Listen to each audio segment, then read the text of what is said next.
kind of want to talk big picture for 2025. I know there's a lot of economists and just experts are predicting a much busier 2025, which I also agree with. But looking at the big picture and as we're getting into the new year, what trends or changes do you guys see kind of shaping the real estate landscape? I know we've had quite a few changes this year, right? A much softer market, but also, some other changes that have happened in our industry with NAR and all that. But what changes do you see shaping the real estate landscape, and how should agents or teams adjust their goals to align with those changes? And Damon, I'll start with you on that one. Yeah, I think some of the recent changes with NAR is, kind of changes the landscape a little bit. There's been an adjustment period, I think, coming into, September for us, at least our team. A lot of training, a lot of focus around, somewhat of a newer way of doing business. But I think that, that's kind of it. It feels like everybody's kind of wrapped their arms around that at this point in time. It seems like everybody's made those subtle adjustments, and there's no earth-shattering changes that a lot of people were talking about. Now you might see some shifting in the marketplace. You may see agents, agent count they're saying may continue to reduce slightly, just because of the skill set now that it's going to require in sitting down with the buyer, doing a buyer consultation. So that's where we've put a lot of our energy is no longer what people would call door openers. And you meet a buyer at the property and open the door, and then you get a big commission check, right? If you do everything right. Now it's a matter of earning that buyer's trust, building rapport, sitting down with them, doing a great consultation, having them sign that BBRA in the Las Vegas real estate market here, and then going out and showing them properties and representing them through the transaction. And so we've already started to see success. We've actually started to see where some of the commissions that we're collecting are maybe even a little bit higher, because we're now able to put that on the BBRA and put it in an offer. And with inventory climbing, right, in our market, inventory has been climbing. So we're a little bit of flexibility in earning a fair commission as a buyer, broker, buyer agent as well. I think that, going into 2025, listings are always the focus for us. We want more listing inventory, need more listing inventory, even though things have settled a little bit here and inventory staying on the market a little bit better. So we've also invested in our agents in just educating them on better conversations with sellers, how to get the property priced correctly, given the market being a little bit softer now. And as we enter into 2025, for our market, we usually are a little bit slower into the January and February, through the holidays into January, February, start picking it up. So the focus for us is going to be to carry more listing inventory, right? Listings bring opportunity. It brings buyers, right? If you want leads, go get a listing and you have leads, right? So investing in our agents to make sure that they are, set up. We've launched a few recent tools and resources for agents to just be more successful in sitting in front of a seller, actually getting in front of a seller, generating seller leads, and then ultimately earning the listing, to start opening up doors of opportunity with listing inventory. I love it. Huge. Michelle, do you want to add anything to that? Yeah, I think that listings are always going to be important. And I think that what we're going to be seeing now is a lot of generational living, people living with each other, generations living with each other. And so acquiring properties like that, or making sure that properties like that get built out. I know it seems like COVID is far, far away, but there's some people kind of just still entering back into the workforce, while some are embracing working rurally. So I think it's important for agents to kind of niche down on some of these areas and highlight these areas and market these areas and set themselves apart from just what everyone else is doing. Another change in regards to the NAR changes, because that is always a topic of conversation. I appreciate the changes. One, because it's going to allow the agent to really understand the value that they bring to the table. I think a listing agent has a little more understanding of that, because they've represented buyers in the past and understand what it takes to move a property. But the buyer's agent, unfortunately, when they're coming new into the industry, they're relying on the listing agent to do some of the work. So I appreciate the changes because it's important for the buyer's agent to understand what their role is, what their responsibilities, the value that they bring to the table, and present that. So in regards to compensation, I think that some people are having challenges having those conversations with potential buyers and potentially sellers because we as agents do not completely understand our role and what we're supposed to do. If we can make like an itemized list of what our responsibilities and our role is, I think that we'll have a better conversation or more confidence when we're having those conversations about compensation. In regards to other trends and changes, I think that AI is going to continue to step in. But in regards to that, how do we then be different? We got to go back to just some of that antiquated marketing, but throw that AI in there, right? So we got to go back to the personal touch, the snail mail, the postcard, the handwritten note, right? And let our potential clients know that we are human. So I think that amidst leveraging all this technology, there has to be a human touch from the agent. And that's what's going to help them in 2025 big picture. I love that too. Yeah, the couple of things that stuck out there was niche, right? So everyone on the call, do you have a niche? Do you have a specialty? Do you have a lot of knowledge in one specific thing that you can leverage and just double down on in regards to real estate? And then absolutely the technology. I mean, if you guys have been on trainings before, you know I'm big on ChatGPT and video marketing and all that stuff. And I agree, Michelle. I think it's we still have to have that personal touch, but how can we leverage this technology to help us with admin type stuff or back end stuff or just ideas and suggestions and leverage it in an assistant way to just help you with a lot of the different tasks that we Yeah, have. just a post or even email campaigning, like use these tools to leverage. People like, oh, AI is going to take over. No, the agent that does not know how to use AI will be lost. They will be replaced by an agent that does know how to use AI. For sure. Yeah. And I think there's a lot of fear behind advancements in technology and AI. But the other day I was researching to prepare for a different session, and 94% of all car accidents in the United States are caused by human error. Right. So, but with smart vehicles, artificial intelligence, all that can reduce the 30,000 lives that are taken by 90% with that. So next time you see a driverless, a human takes average 1.5 seconds to react to something, and technology or AI can react within milliseconds. So next time you see a driverless vehicle, they may be able to see and react things that we can't do. But don't fear technology is my point. That's right. I agree. Yes. Yeah. Yeah, go ahead. Pros and cons on, well, anyway, yeah, it is true. That is the justification they will take eventually to where no one's able to drive their own car. But that's probably 50 years in the future. So enjoy driving while you can. No, but it is true, though. It would be safer, if it's all running that way, which is very there. On to the, outlook for next year. Honestly, I've been coaching our agents, same thing is 2025 starts now. It started last month, it started the month before. You guys, if you want to have closings in January and February, you've got to be prospecting right now. You need to be talking to your people. In real estate, this is a 30, 60, 90-day lag period for any conversations you're having today. And that's just something you always have to have in your mind. Like, you constantly need to be looking ahead and understanding, like, where is my next deal coming from? And so just putting that little piece out there, because we're going to get into it more later. The other thing is 2025, I think is actually going to be a very solid year for real estate. Overall, better than 23 and better than 24. No matter what kind of happens with interest rates. Interest rates are high. They look like they'll probably stay on the higher side, but people are, they're coming to grips with it, I would say, is the easiest way to think about it, because it doesn't look like we're going to get any grand relief. We might get a little bit.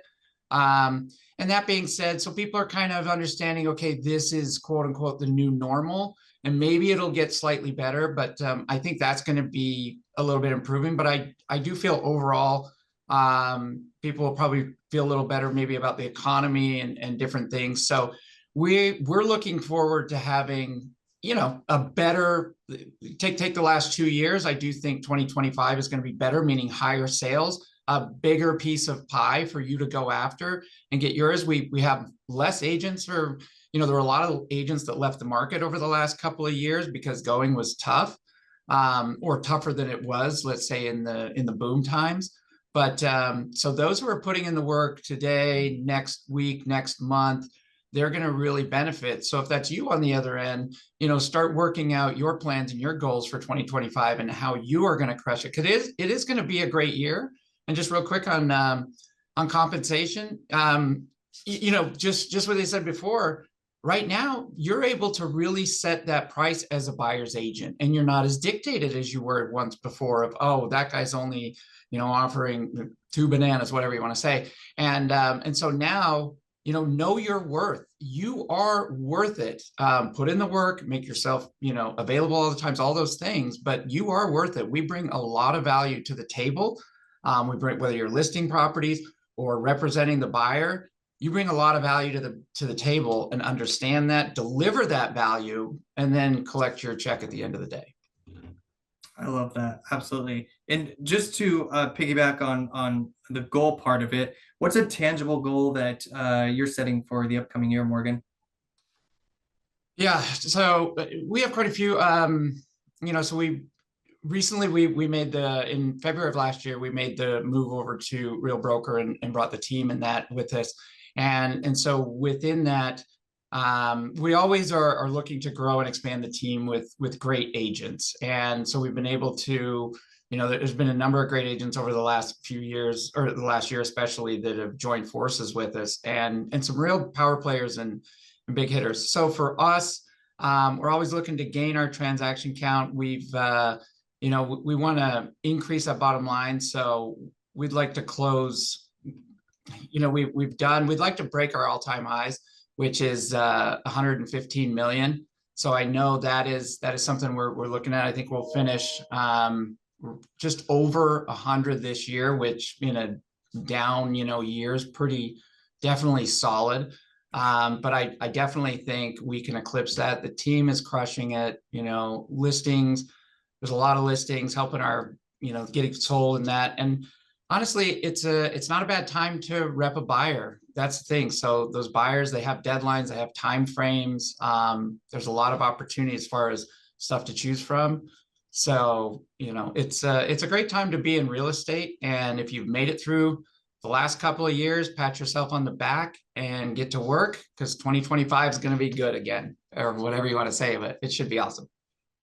Yeah, absolutely. I think that's the critical part, right? Is just making sure that we're prepared, putting in the work now to anticipate for that busier year. Damon, what's a tangible goal that you may have for yourself in your own business or for the team? Yeah, so we had some restructuring.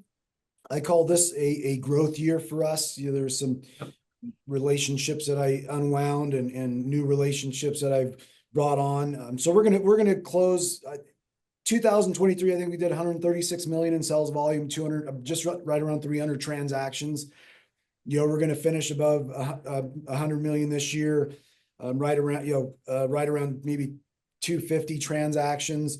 I'm looking at, I'd like to hit right around 150 million in 2025, right around 300 transactions. Yeah, awesome. With about an average sales price. Our average sales price has gone up a little bit. That'll help, obviously, with the volume. So we're looking at, probably around a 500,000 average sales price. Absolutely. And love to get the agent count up as well. We right now we currently have about 125 agents, so we'll continue to grow that up as well. That's quite a team. Michelle, what's a tangible goal that you have for 2025? I was about to say, you talking about you on the wrong panel there. I'm on the wrong panel. Me. So I know that y'all are broker owners, team owners. I am the training director here at Integrity at our office. But I'm a single agent. I started off on a team 8 years ago. and changes. I'm now a solo agent, so I'll be speaking to the solo agents on here. My goal, though I've been in the industry for almost 8 years, I haven't hit 6 figures yet. I haven't. So my goal is to hit 6 figures with just production. My overall goal is to be very clear on all of the things that I do that create income, right? So my investment property, right? Coaching as a business coach, production, and just have clarity on my message. What I hear a lot is that people don't know what I do, or some people ask me if I'm still in real estate. That's a problem. That's a problem. I have to keep the main thing, and the main thing will always be real estate. What's Mhm. secondary to me is the business coaching, but I coach real estate professionals. So I have to keep the main thing. So I really want to blow up on production and see numbers I've never ever seen before as a solo agent. And I plan on doing that by truly implementing systems. Like I've never really had a good crack at that the way that I've wanted to. So production wise, my first 6 figures, overall, just goals in general, I would love to make 1 million on my own through all of my money generating activities, passive and active. Those are my goals. And then on a personal basis, would love to acquire 2 more multifamily units and also spend more time with the hubby and the kids. When I put the right systems in place and use them the way that they are supposed to be used, I will have more time for my family and my husband. I love that That you brought that up because, right, systems, I wrote that down, systems and processes. Guys, I know Damon's got a ton of systems and processes. Morgan in the team has tons of systems and processes, right? Those top producing agents always refine their processes, audit them, implement new things, whatever it's going to work. So as you're going through today and through the end of the year, you have to incorporate that into your business plan. What systems are currently working for you? Which ones are not? Which ones need to be swapped out or just completely gotten rid of, right? Your database, follow up, your time blocking, your scheduling, where's your prospecting time going in, right? How does all that play into your business in 2025? So I'm Justin, I don't mean to interrupt, but if I can just say, if your system right now is Post-it notes, that is okay. Okay? If your system right now is a legal pad, that is okay. The one thing that Justin just said right now that is very important is that you have to continuously evolve and tweak and shift your system. So you Yeah. can't be 10 years in still using Post-its, right? The reason why Morgan and Damon can run a team and run brokerages is because they have learned how to put systems in place. So if that system right now is a Post-it note, move into an Excel sheet. If that system right now is a legal pad, move it to an Excel sheet. If you're using an Excel sheet now, plug it into a CRM. Like it has to continuously evolve, and you have to move it from Post-it note to automation. When it's all said and done, Jesus, please, y'all correct me, right? Because like I said, this is what I'm working on. More than 50% of your touches should be automated. But again, y'all let me know if that's accurate, because that's what I'm trying to get to. I might be missing the goal, right? No, I think it's important to point out that you don't have to dive in with the bells and whistles and right away. You have to start somewhere and what's manageable. Just like when I talk about social media and all that stuff, like, sure, should you post 7 times a day on one platform to get, the greatest reach and all that? Possibly, but I know that that's not realistic, right? What can you guys manage? Can you post 3 times a week? Whatever it is, but you have to be consistent at it. But the point is you have to start small, make it manageable, and then you're building and evolving with that there. Before I move on, I just want to, if everyone in the chat wants to throw it in the chat box, I'm curious to see, I want to make this collaborative. What is a tangible goal that you have in your head that you want to do in 2025? maybe it inspires someone else on the call or starts getting the creativity going and thinking for that. But I'm curious to see what everyone else's tangible goals. While they're doing that, Michelle, you brought up clarity, which takes us down the path of this big picture, right? Business planning seems kind of overwhelming, and it's just real estate itself. We wear so many different hats. So as we're diving into this, how do you narrow down and prioritize goals to focus what truly moves the needle for their business? And are there any specific methods that you use personally to avoid spreading yourself too thin?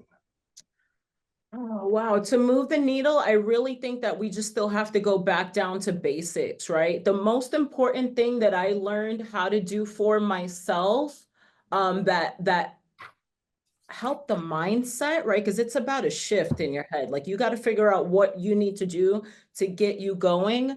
The first thing that I started doing for myself was using a planner.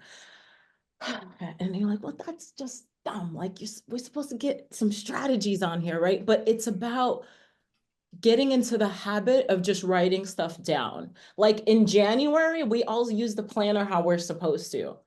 And then when we stop using it like we're supposed to, we put the whole planner to the side and don't do anything with it. And then it's just chaos. Even if you stop using the planner the way that you were supposed to, just keep writing in the planner. Like the things that stay in your head are fleeing thoughts. And until you go like this and put pen to paper, you cannot take actionable steps on any of that. Right. So that was something I learned about 6 or 7 years ago, is just writing stuff down, putting it in a planner so you can turn it into actionable steps. And then the biggest thing that I've recently done, that just changed my whole world around, that helped me really move the needle, was time blocking and time management. I've always used a calendar to put my stuff in it. Like I've put the stuff in the calendar, but those are like appointments, personal stuff, a Zoom call that I gotta make sure I don't miss. We gotta add all the other things that we're supposed to be doing to the calendar and really create a schedule for ourselves. When we're going from an employee mindset, from when we were employed, right? Let's say we were working, we were military, or we had a full-time job, we're clocking in at 8 and someone's telling us what to do.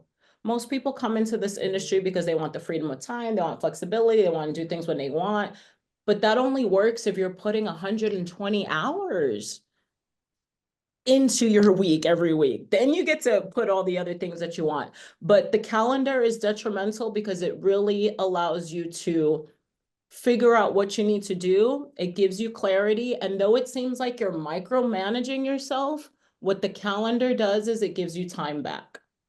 And that's what we all want, is time back. I don't have enough time to do this. Yeah, you have to make the time. And the only way to make the time is to put it in your calendar and follow your calendar. For sure. And I love that you said time blocking, because I'm huge on that. And I think that we have to give our business, working on our business, the same attention that, we put in our calendar a listing appointments, right? It's critical to keep the machine going. So I definitely think time blocking. Damon, what about you?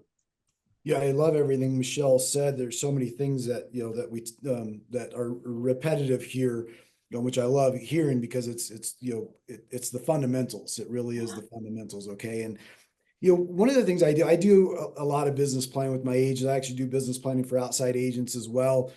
And I think a lot of agents don't find clarity in their business plan. Real estate can take you from pillar to post. There's so many things, so many moving parts, especially today. I tell people, 23 years ago, it was easier, for at least in my opinion. There was 5 or 6 things you could do, right? 23 years ago in real estate. Hey, you're going to do open houses. You're going to go door knock. You're going to call. You're going to do expireds, FSBOs, whatever it is. Okay. Now with all the social media, you have people running around on their phones 24/7 with this in front of them. And so I love the question that you asked, or maybe not a question, statements. What are you doing that's actually going to move the needle? I gotta say that every day, because at the end of the day, it's really, when you look at I tell agents, hey, get your phone out and look at your calendar. Are there any appointments on your calendar? Because if there's no appointments, I love what Morgan said. This is a 30, 60, 90-day business. If you don't have any appointments today, you're out of business 30, 60, 90 days from now, and entering 2025, you're going to be struggling. So, a lot of things Michelle and Morgan are sharing are very, very important for everybody to accept and internalize. So I think this, for me, it comes down to the basics of, first and foremost, the who. Who is your target market, your niche, your specialty, right? And to get there, though, I think an agent needs to sit down and really identify what their goals are, what they're passionate about, where their strengths are, right? Where they're truly going to wake up every day and invest in themselves, in their business. This is a shift I've had in my mindset over the years is, we used to give an agent a business plan and say, here, do these things, right? And we wonder why it goes in the trash in 30 days, right? Why the business plan's gone. They need to have ownership in their business plan. So I focus a lot on that today is you need to make sure this is a plan that you're going to commit to, and it better have, something you better know what your whys are, right? What's important to you in life? Is it keeping your mortgage paid? Is it putting your kid through college, right? And the stronger the whys, the more you're going to wake up every day and go to work and punch that clock. So I think the first thing for me is finding the who. Agents struggle. It's amazing to me still today. 90% of agents, even if they come to the office, which a lot of them don't, but they wake up every day and they don't even know who their target markets are or their niches or specialties. They might post, they might throw some mud on the wall. You got to get clear with the who are. And then from there, once you identify the who, as long as, whether you're meeting with a Michelle or talking to a Morgan or somebody, and we know it's tried and true, right? That target market, whether it's a move down, right? I think 2025 is going to present a lot of opportunities with move down home owners, right? People that are living in a home right now, it's time for them to downsize, move down, but sit down and get really clear on the who. And then from there, I call it the how, right? So the who, the how, the what, and I know this may be real elementary, but how are you communicating with these people? What are your strategies, right? So once I identify the who, what are the strategies to get in front of these people? Is it social? Some of it's going to be social media. Is it mailing? Is it door knocking? Is it phone calling? How am I getting in front of these people? And the what is really the message. What is going to resonate with that audience, right? Don't just throw junk out there. What's the message that audience needs to hear? So I specialize a lot in farming. And in farming, you can really dissect your farm into having the right message for different demographics and psychographics within that farm, instead of just, again, throwing mud on the wall and blowing through a bunch of money. And so I think if you get clarity on your target markets, your niche specialties, and then the strategies, right, around those areas, and then have the right messaging and you're consistent and frequent, two very important words. You have to be consistent, and with frequency, I think you're going to be successful in real estate, no question. It's the challenges. Agents try something, they don't like the taste of it, or they're not consistent enough with it. They try the next thing, and pretty soon, 6 months, a year, for a newer agent, especially, you're a year in the business, you're burnt out. You've tried 15 different things. None of them worked because you didn't focus on mastering any one thing. And so I focus a lot on mastery. Master your skill set. Once you identify it, let's get a system in place. I'm a systems guy. So you have to write it out and follow that system and make tweaks as you go. If something's not working, get with your coach, trainer, whatever, and say, hey, I mailed this out, nothing happened, or I door knocked this, let's talk about your scripts. What are you saying? So it's just fine tuning, but you have to start by identifying the who. Absolutely. And I think too, like you said, don't just throw junk out there. And for me, you have to be intentional. What is the purpose, right? You have to word from me. I know. But I love that word. You have to be intentional. I say that all the time. Thank you, Justin. You have to be intentional with what you're doing.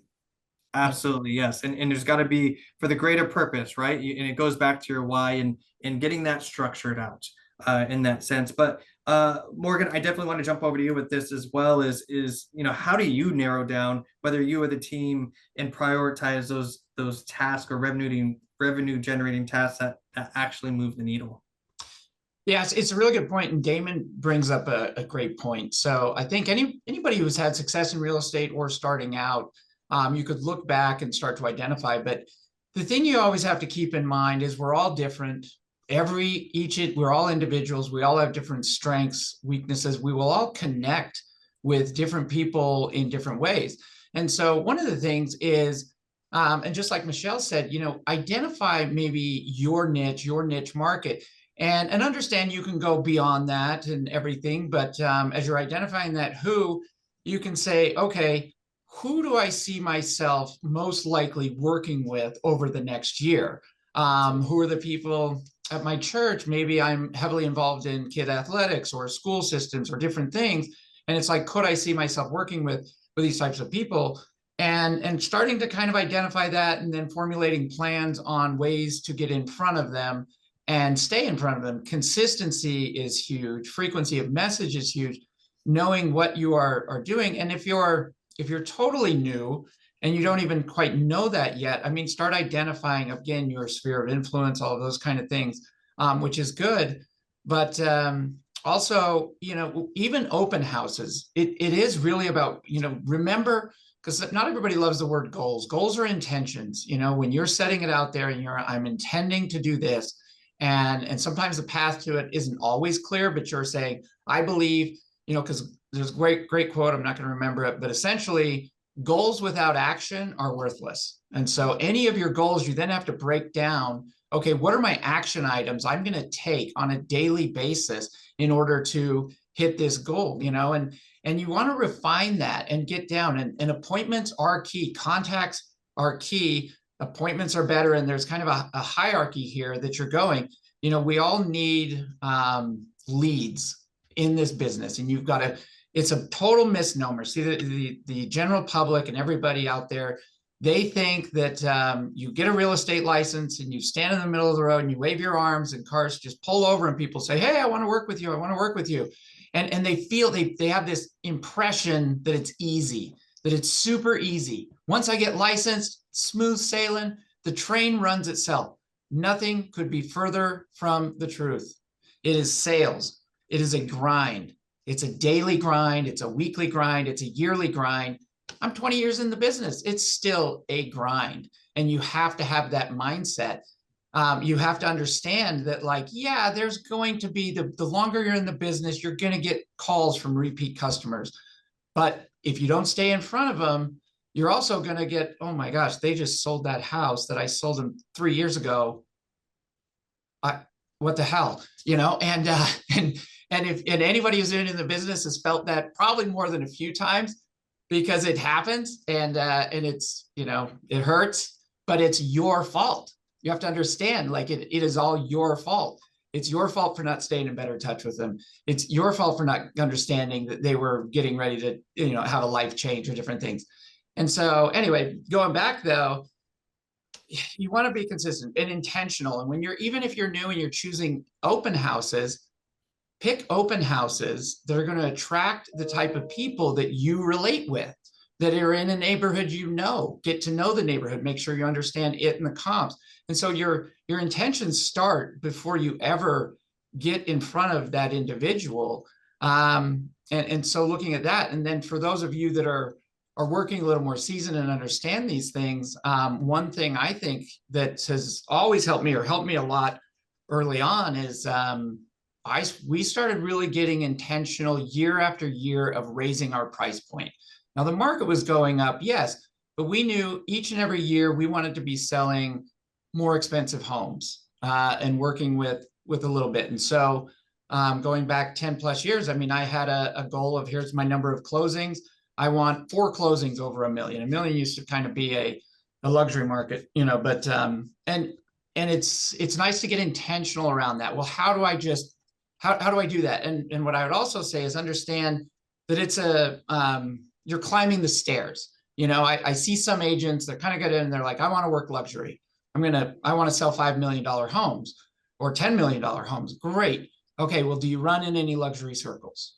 No, not yet. Okay. So it's a stair step necessarily to get there. And you can take bigger leaps for certain, and there's certain things, but if you get intentional as your seasoned agent about starting to raise your price point, holding open houses in a more expensive neighborhood, knowing that more expensive neighborhood, what's the next step from there? Making sure you're dressed and your attire and your, the way you're presenting yourself is something that, a more luxury buyer is going to be attracted to. These are all little things as you get intentional around raising your price point year in and year out. And I think it's something that's maybe not talked about as much because people just say houses, luxury, and it's like, but there's a whole lot in between, and there's a lot of stairs in between that that can really help you go from, okay, I'm doing all right, to now I'm doing really well. I'm maybe selling the same number of homes a year, but I've raised my price point from an average of 500 to 800, and now that's the difference. For sure. And Morgan, you said something in the beginning that, we're all different and you got to really find what your kind of skill or good at. And, I love the collaboration in the chat. And something that comes to mind is for systems and technology is even CRMs. If you're currently using a CRM that you're dreading to use because it's just clunky or doesn't work well for you or whatever the reason is, it's time to find one that works for you, whatever that may be, one that you're actually going to use, going forward. In this industry, we are sold shiny objects all the time. So don't be the agent that consistently is moving on to the next thing, but absolutely be intentional that if something's not working, you've got to swap it out, right? You got to change it up, because the biggest battle is even just coming to the table wanting to do it or implement those processes in there. I want to kind of jump over to continue the conversation for systems and technology, and would kind of like to hear more about what your daily, weekly, monthly systems that you guys have in place to keep your consistency in your productivity. In addition to, if you're willing to share a routine or a tool that's been a game changer for you. Damon, I'll jump in with you.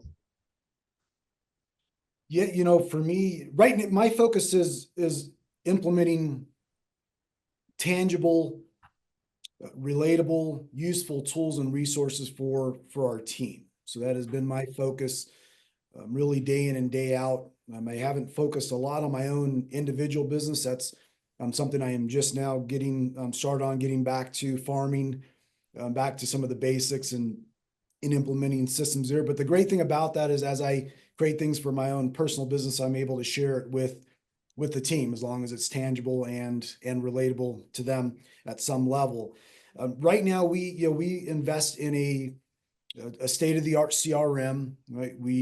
Lofty, right? Formerly Chime. So I pay for Lofty for the team. And I will say our team's more connected now than it's ever been in looking outside in, with the resources and tools that Lofty's provided us, chat, features and things of that nature.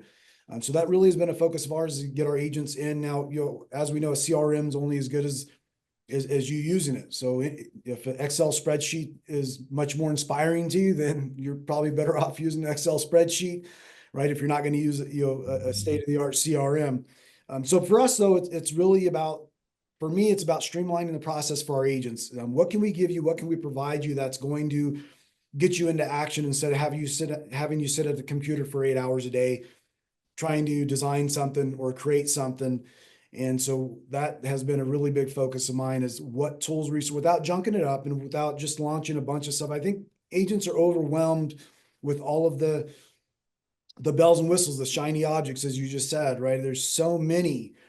Even within, just within Realty One Group as a company, even with Rock Title as a title company. I mean, if you look at all the bells and whistles that they offer, it's important to, sit down with your agents, or at least get with them and say, okay, what's going to benefit you right now in your business? Don't try to do all these at one time. So when we do classes, one of the, my focuses is before the class is over, a lot of times I'll sit and I'll say, okay, everybody, I want you to write down the 1 or 2 or 3 things that you're going to focus on when you leave this classroom, because we just went over 20 different things. And I know that if you leave and you go try to focus on all those 20, guess what you end up doing? Zero. You end up doing none. So prioritize. Go, baby, one step at a time. Go put down the 1 or 2, 3 things, depends on how big the item is. Go focus on that and then revisit the other ones, right? That you need to focus on after you've implemented those. But for me right now, it's really about creating systems for our agents, farming systems, expired systems, expired listing systems, of course, buyer guides, seller guides. Everything for me really is a system. So we've just invested in putting this stuff into our back office. So we create shareable links, template links, and everything else where our agents can grab, like the newsletter Rock Title does. Perfect example is my agents don't have to complete that newsletter. I go and I complete it. I put all the market stats and everything else for Las Vegas, and I share it with them in a shareable template link. So all they have to do is change their photo, phone number, email, and they can get it out to the database. And I've heard several success stories from our agents come back saying, Damon, I've gotten 5 calls, or I've gotten, connected with this many people from that. So for me, it's about streamlining processes for our agents at the highest level right now. I love that. Morgan, I want to jump back over to you really quick and see what, routine or tool that's been a game changer for you, or your daily, weekly, I guess we can even call it habits, right? Yeah. Going back to this, whether it's whatever you are currently using, for a CRM, just, understand, I said it before on stage not too long ago, but really your database is your data bank, right? This is, we've implemented a number of different things, obviously, listing presentation, buyer presentation, and that is one of the advantages perhaps of working with a team, is a lot of this stuff is done for you. And it's kind of, very plug and play, and looking at that. And so that's something to kind of evaluate. But at the same time, if you're out there on your own, a lot of it, it's all out there, right? You've got to kind of pick and choose, and don't get too bogged down in the weeds.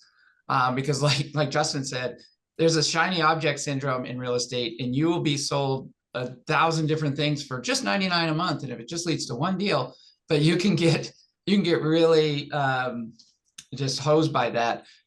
One of a key thing that we implemented years ago, and our agents use, and it's amazing, is we call it a hot sheet, right? And so this is where you are taking your top prospects, your top people, those who you think you've got the best opportunity to close a deal with, and putting them on a sheet of paper, or a spreadsheet on your computer with some details, right? So that they are top of mind and top of focus.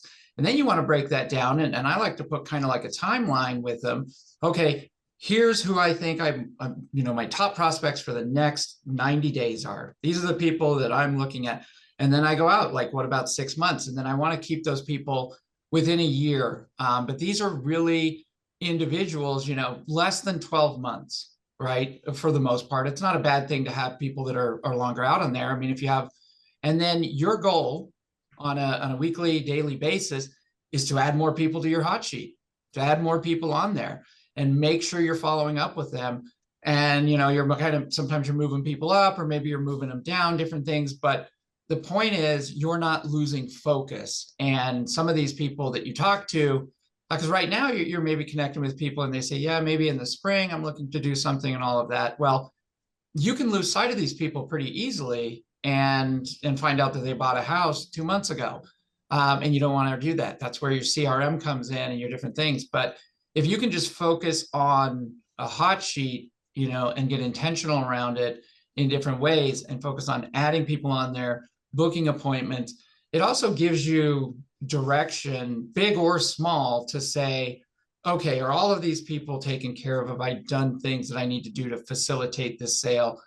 Now, what else can I move to? Because, and so that's been something. But going back to your CRM, your database, again, we all need to continuously be adding people at the top end of the funnel. And that's a lead system of someone. If you're holding open houses, treat them like your office. Don't just hold open houses one time a week from 1 to 3. Hold longer open houses. Be there more times during the week. Treat neighbors as some of your best potential clients.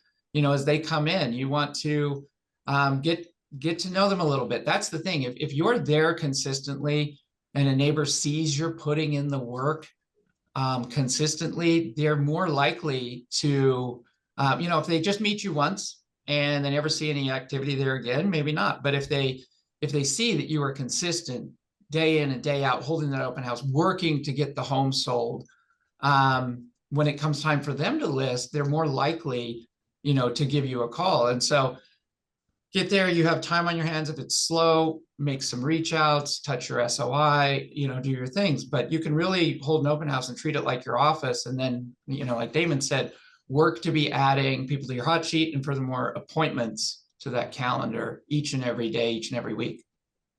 Yeah, I love that point, especially, I mean, I know we're talking a lot about database, but it's such a lifeblood of the business. You know, as you guys are taking notes today or jumping into your business planning, what is your daily goal of adding into that the database, or weekly goal, right? Is it 5 new people a week, right? Start small, grow from there. But to Morgan's point, right, you always have to be feeding the beast. You always have to be putting more contacts in there. The more conversations you have, the more deals that are going to lead to you. So you just got to make sure that you increase that. I know we're running a little bit out of time, but Michelle, I want to jump over to you real quick and kind of switch over to motivation and mindset. As we know, this business in itself can be mentally draining sometimes, or just emotionally draining, or defeating in some ways. So, you know, how do you keep yourself motivated, especially, you know, obviously through the slower time that we have seen, or in challenging markets, but how do you keep yourself going?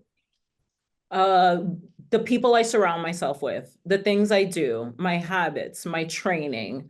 Self-development is super, super important. During COVID, I did a self-development assessment to kind of figure out who I am, what my strengths were, and what my purpose is. And I think that people need to do that, but they also need to kind of grow in that. So for example, I learned that I was an encourager, right? So that's where the business coach then came from, right? So knowing who we are truly, and developing that is important. And also, part of my daily habits are sales training. I think that as agents, we don't know what to say. We don't know what to say or how to say it. So some of the resources that I have allow me to train every single day so I can learn how to negotiate. And what was the other part of your question, Justin? Just in general, how do you keep yourself motivated, especially during the slower times? But you know, I think one of your points, and we kind of talked about this earlier, but surrounding yourself around that, and to Morgan's point of, you know, if you want to sell luxury homes or up your price point, Yeah. like what does that group look like? Who are you surrounding yourself, or what associations or clubs or groups Yeah. are you getting involved in, so that you can start to get into that mix? But that definitely goes hand in hand with mindset as well, because right, I'm like Morgan, I can't remember the quote completely, but you know, who you surround yourself is kind of a reflection of your life in Yeah, terms and I think that sometimes we have imposter syndrome sometimes, and I think that sometimes we believe we don't belong in a room. And that's our own limited beliefs, our own limited mindset. Like, it has a lot to do with positive affirmations and the things that you're telling yourself. Like, we're lying to ourselves when we say that we can't do something. Most of us are operating from a position of fear, right? And fear is an energy. It's an energy. And it stays fear until you convert it to something else. What are we scared to do? We're scared to take the action. We're scared to host the open. We're scared to place the phone call. We're scared to reach out to that person that asked us to reach out to them. And what happens is, when you take the step and you take that fearful action, that energy of fear converts itself to an energy of passion, excitement, and confidence. So the most important thing that we all need to do as agents is to do things scared.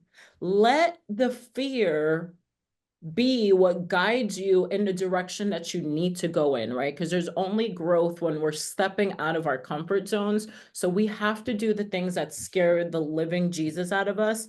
And I do also want to say that sometimes we're out here looking for hot leads, but we don't understand that people conduct real estate transactions during milestones in their life, right? The D's of real estate, divorce, diplomas, death. So it's about us using this tool right here to contact everyone we know. The list, like Morgan said, is the most valuable thing, the hot sheet. The most valuable thing that you can have that belongs to a person is their email address, their phone number, and their full name, right? And then you're going to touch these people 30 times a year. The reason you're touching them is so that when these milestones are happening and they're like, oh, I need to, they're not picking you because they like you. They're picking you because you're the only one they can think of because you touched them 30 times. So when Damon is talking about the who is people that might potentially have a kid graduating, people that might potentially be getting divorced with those probate lists, people that are buying their first home, getting married, getting engaged, having their first baby. These are all personal things that are happening in people's lives, and they're always emotional things. So as you are touching these people, you got to make sure that you stand out and that you're the one that they're picking when they go through these milestones and a real estate transaction needs to take place. It's the opposite. We're looking for hot leads and we don't realize that we need to be of service to everybody we know so that then when they need something, they're calling us. I mean, Don't leave any stone unturned. Always opportunity somewhere in there. David, before we finish up, I want to hear from you as well. How defeat or just stay motivated, especially with a large team like you have. How do you stay motivated on a daily basis? Yeah, I love the question. A couple of stats real quick though. 80% of people will do business with the same agent they did with in the past. 10% did because of what Morgan was talking about, the follow-up, not staying in touch. So make sure that you're staying in touch with your database so you don't get that dreaded phone call, right? That I bought or sold with somebody else, right? The other thing real quick, daily disciplines. I know I'm taking off from your question a little bit, but you have to identify your daily disciplines. Agents don't know what they're supposed to do every day. You should, if you have your business plan done, you have your goal set, break it out to, we were just talking about how many people are you adding to your database every day. My number for my team is find 3 to 5 people every day that you're going to add. And you have to have contact information, as Michelle just said, you have to have phone number, email, all that to be able to add them in there. We actually keep a hot sheet, as Morgan was talking about as well, our 0 to 30 days, 0 to 60 and 0 to 90 day prospects and further on. So that is huge as well. But you have to have your daily disciplines. You should know how many contacts you need to make in order to get a listing appointment or in order to get a buyer. Set your open house up as an office. I love that. Just went over that in our class last week. Nobody's walking into your real estate office anymore saying, I want to buy or sell. Go take your busy work and go out and do an open house and start talking to people. Sharpen your skills. With that, how do I stay motivated? I think morning routines are very important. I think, I'm reading right now Atomic Habits, great book. If you guys, haven't read it or if you want to check it out, I think reading, exercise is very important. I think most of us all know that, there's chemicals in our body that, react when we get up into action and move around and you start creating that bulletproof mindset. As Michelle was saying, get comfortable being uncomfortable, right? Yep. I think if you're putting yourself in the right state of mind, whether your call expires, if you have that morning routine and you feel a little bit more invincible, you're willing to do the things that you normally would not do, on a regular basis, and to start expanding and start growing yourself as well. So I think getting up, being inspired, inspiration is very important for me. I look for things that inspire me, family, personal life, not just business, helping an agent. So I look around, my life and say, what inspires me? Why do I need to go and light the world on fire? And if you have that inspiration, we hear it every day. People that aren't productive one day, they find that why in their life and they're off in action. It's a totally different person. So find your inspirations in life, those whys, and that'll help. And have a great morning routine. Get out of bed, get to, whether it's reading, meditating, exercising, start off the day right.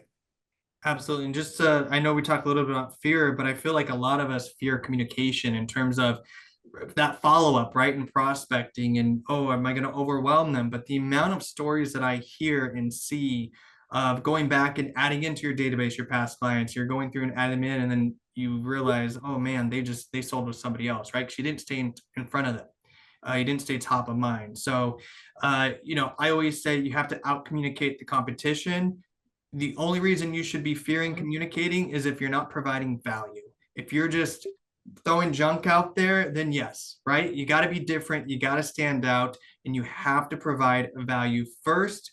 They will appreciate it. They will absolutely appreciate it. I know it's 12:01, guys, so I'm going to wrap it up with one more question to the group here. But before I do that, I want everyone to throw something in the chat box that you're taking away from today that you heard. What is something that resonated with you, or the aha moment, or the light bulb went off that you want to implement in your business? I love the collaboration in the chat box today, so go and throw that in there. But Morgan, I want to see, what is one piece of advice? It's hard to narrow it down to one, but what is one piece of advice that you would give to the group today for 2025? Okay, I'm gonna go back with something Michelle and Damon talked about. But guys, it is, you know, it all starts with your mindset. I mean, seriously, it's like, and I know there's days it can be tough and that, but it's the consistency of putting yourself in there. You cannot or overemphasize the amount that where you need just some positive mental mindset. You've got to work on that kind of continuously and feed your mind, whether it's, you know, podcasts that are inspirational, just different things. An amazing book, if you've never read it, is The Compound Effect by Darren Hardy. And I think it is so applicable to real estate, and anybody starting or at a point in their real estate career. You've got to read that book, because he talks about everything that adds up. It's so applicable to real estate. It's daily activities that over the long haul will pay off. You might not always see it, but it's putting in the work day in, day out, understanding the things you need to be do. But it's such a great book. There's a lot of great books out there, but that one is super good. The team members that I've suggested it to that have read it and implemented it have seen hockey stick growth in their business in just a couple of short years, because it is that powerful. And it starts with, like you said, I mean, we all have fears. We all have imposter syndrome all the time. I mean, this is like the number one thing we as humans could do is learn to get over our fears and not let them, you know, hold us back as much as they do, because it's all bullshit. I mean, whatever, you know, the fears are ridiculous. And we all have them, like, all the time, no matter what point of your stage you are. And so it's all that. And so the more, you know, we can feed our brain, feed our mind with positive things, whether it's affirmations, you know, exercise, all these different things, it all works, but you have to do it. And that's the tough part for some people. And is the consistency of doing it. But even in small doses, it will make a huge difference. And so, you know, get to work on working on that mindset, you know, read books, podcasts, things like this, things that are going to inspire you to get out, put in the action. And you know what? You've got to try. You've got to continuously try. You will never regret trying. Huge. That is so relevant for a lot of us, that you got to try. And I agree. The Compound Effect is such a fantastic book, and it really is those small things. They add up, man. Those small wins, those small tasks and activities, they really add up to the big picture. Michelle, what is one piece of advice that you want to give to the group for 2025? Kind of ties back with Morgan. Stop listening to your own bullshit and do the things you've never done to have the things you've never had. Atomic Habits, Compound Effect for sure. And then my favorite that changed my life was Be Obsessed or Be Average by Grant Cardone. Yeah, great book. Me just call myself out on my BS.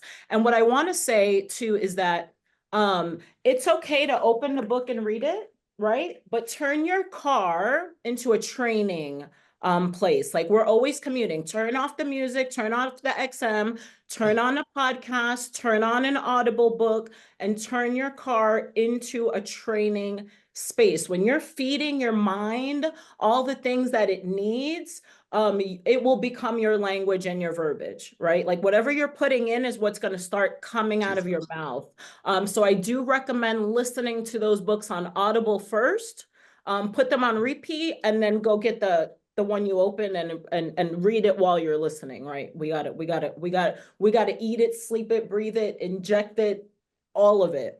We have to immerse ourselves in our industry. When we feel salesy, it's because we don't know what we're doing and we don't know our product. So if there's lack of confidence, it's because there's a skill set that you're lacking and you need to go train in that.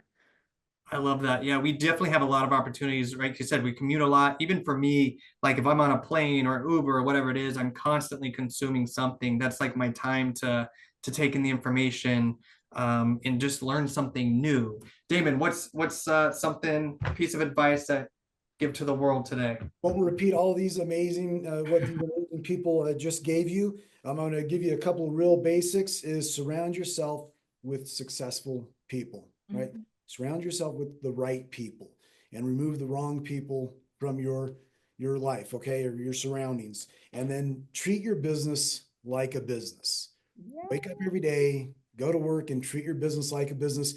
You have so many tools, resources, coaching, resources, business planning, all that. If you simply wake up with the mindset of treat your business like a business, you're going to start leveraging a lot of what was shared today, and you're going to see success. You're going to start to see yourself grow in real estate. I love it. That's awesome. I can't thank you guys enough, Michelle, Damon, and Morgan, for jumping on this with us today. Fantastic discussion. I know the group got a lot out of it, just looking at the chat box on the things that they're taking away. But guys, this is just a start, right? Don't just attend today to take in the information, but like we talked about earlier, you have to put it into action. What are those action items? Nothing extraordinary that was done easily or without work. So you got to make sure that you now take this information and put it into work in your business today. So that is part of your business plan, is to actually do your business plan, whether it's a one page or just writing it down, getting on the notepad, but you gotta schedule the time. Damien, you want to, yeah, please. Just a couple more words. Morgan already said this word I love, or you said it, Justin. Create clarity for yourself. You'll get clear on what you're doing every day, okay? What your business is about, and then be intentional with your actions. So that's I love that. Get clear. That's a huge part of today too, right? The clarity is what when you're doing something, you have to think to yourself, is this revenue generating, or is this serving the greater good? Is this, what purpose is this? What's the intention behind it on there? So again, I can't thank you guys enough. I applaud everybody on the call for showing up today and taking time to work on your business, so that we can all have an amazing 2025. This was recorded. We will have this out in the next day or so to everybody. But thank you again. I really appreciate you attending, and to the panelists, thank you so much. Yeah, Thank thanks you for everybody. having us. Truly Have an appreciate amazing it. end of the year, an amazing 2025.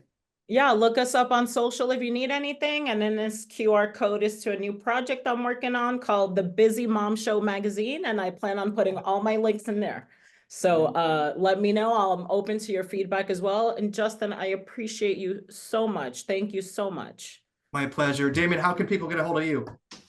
You can reach me by phone, 702-265-7118. You'll be amazed. Don't be shocked when I answer the phone.